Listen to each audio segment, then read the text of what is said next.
Hello, my name is Miriam Hepler, and I will be presenting on intellectual development disorder, also known as IDD or an intellectual disability. IDD is the current and updated term for what was once known in the DSM as mental retardation. So I believe we can all agree that's definitely an outdated term that was being misused as well. IDD does fall under neurodevelopmental disorders, meaning that it's a condition which occurs with developmental milestones. So those with a more severe intellectual delay may be more easily identified during their first few years of life, as they may be exhibiting that they're not meeting motor, language, or social milestones that infants and toddlers should be meeting and are being assessed for regularly. Those with a mild IDD may not appear to show delays until school age, where their academic difficulties become more apparent. Intellectual disabilities do tend to affect one's general mental abilities, and that'll be explained a little further under Criterion A on the next slide. However, this may also cause impairment in someone's everyday adaptive functioning, so it could affect their social, academic, professional, and their independent progress as well. Considering the diagnostic criteria in the DSM-5 for IDD, there are 3 criteria which must be met. A. Deficits in one's intellectual functions, such as their reasoning, problem solving, planning, abstract thinking, judgment, academic learning, and their learning from experience. This would be confirmed through clinical assessment as well as individualized standardized intelligence testing. So to the greatest extent possible, they test the individual that they're concerned for having an IDD, and they perform the assessments with them. But then they also bring in any informed individuals, which could be parents or caregivers or teachers.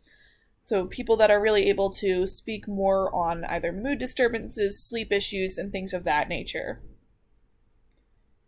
Criterion B, deficits in someone's adaptive functioning that result in failure to meet developmental and sociocultural standards or personal independence and social responsibility. So meaning that without ongoing support, someone's adaptive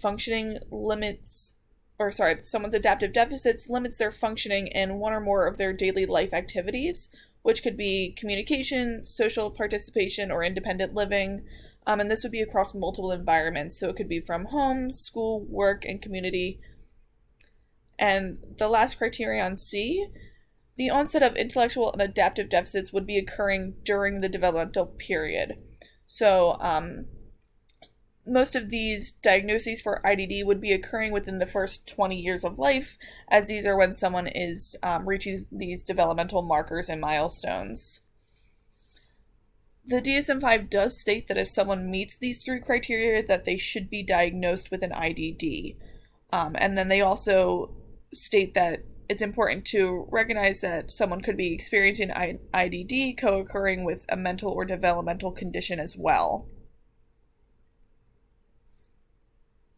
In diagnosing someone with an IDD, you must state their current severity level as well. And I just wanted to note, in the DSM-5, it does state that these severity levels are not calculated by IQ, rather they're calculated by one's adaptive functioning, as this is the indicator for this level of supports they will require, where the IQ, could be higher than their ability to function on their own or independently. So the severity levels include mild, moderate, severe, and profound, which I'll explain a little more on the next slide. And these are gauged by considering 3 main domains: conceptual life, social life, and practical life. So one's conceptual life includes, it's the academic domain. So it includes their memory, language, reading, writing, math, reasoning, problem-solving skills, etc. Secondly, their social domain really revolves around their awareness of other people's thoughts and feelings, their ability to empathize, as well as their interpersonal skills. And the practical domain is really about self-management across their life. So it's their ability to care for personal care, their employability, their ability to manage finances or manage their own behaviors, etc. And here's a slight breakdown of the severity levels. So as I stated, the severity levels are mild, moderate, severe, and profound. So for conceptual life for mild, it really does focus that they'll have slight academic difficulties that might be present. They socially may appear more immature compared to their peers, and they might also express some difficulty regulating their behaviors in an age-appropriate manner. For practical, they may need some assistance in their daily life tasks or just assistance in learning how to complete these independently. As for the moderate level, for conceptual, it really focuses on their language and academics being markedly behind their peers. And so adults with a moderate IDD generally have an academic level of elementary school level.